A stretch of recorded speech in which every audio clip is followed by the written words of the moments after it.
kau kejap aku boleh? Aku ni paling cek.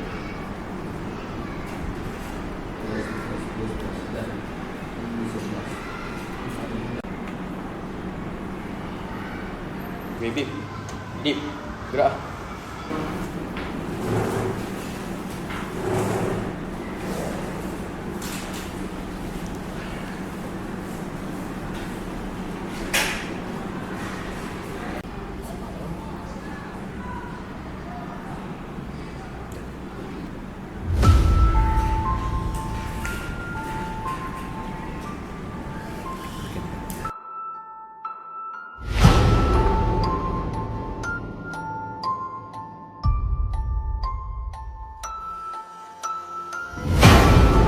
Yang kau yang terkejut kau tengok aku.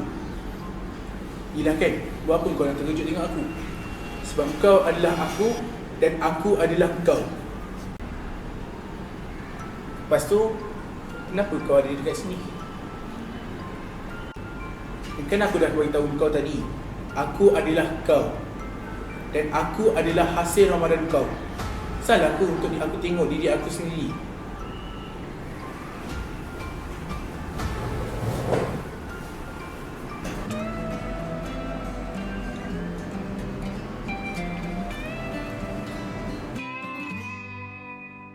Kau selalu meragukan apa yang disembunyikan minda.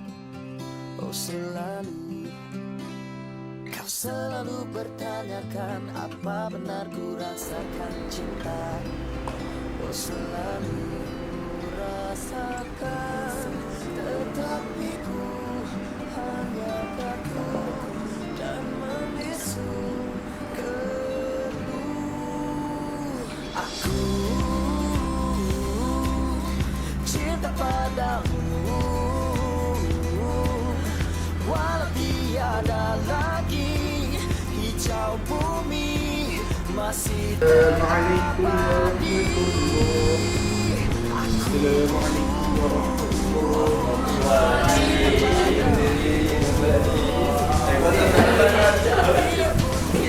Jatuh langit gugur hingga hujung waktu. Bila tahu isi hati, ku tahu kau akan lari pasti. Ku rasakan, biar jadi tanda tanya, biar ku simpan di dada saja. Ku rasakan sampai mati, ku membisu walau aku merasakan. Aku cinta padamu, walau tiada lagi hijau bumi masih terabadi. Aku cinta padamu, biarpun bintang jatuh, langit gugur hingga ujung waktu. Mengapa baru terjaga? Mengapa baru ku sedar melihat duniaku kian runtuh? Sekarang dah habis Ramadan dah. Kau baru rasa nak menyesal? Padan muka kau. Ya, aku menyesal. Aku tahu semua benda ni. Yang kau rasa kau tak malu ke dengan Tuhan? Kau tu dah tak baca Al-Quran. Orang semua solat dekat masjid, kau seorang solat dekat dom. Apa nak jadi dengan kau ni?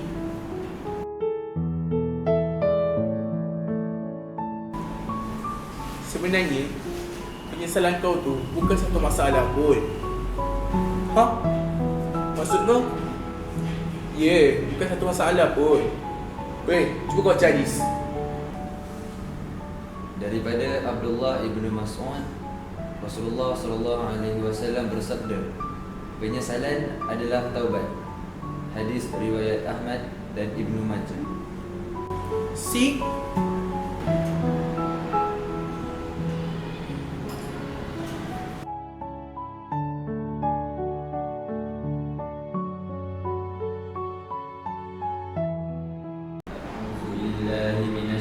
الشيطان الرجيم شهر رمضان الذي أنزل فيه القرآن هدى للناس وبينات من الهدى والفرقان فمن شهد منكم الشهر فليصم ومن كان مريضا أو على سفر فعدة من أيام أخر يريد الله بكم اليسر ولا يريد بكم العسر ولتكملوا العدة ولتكبروا الله على ما هداكم ولعلكم تشكرون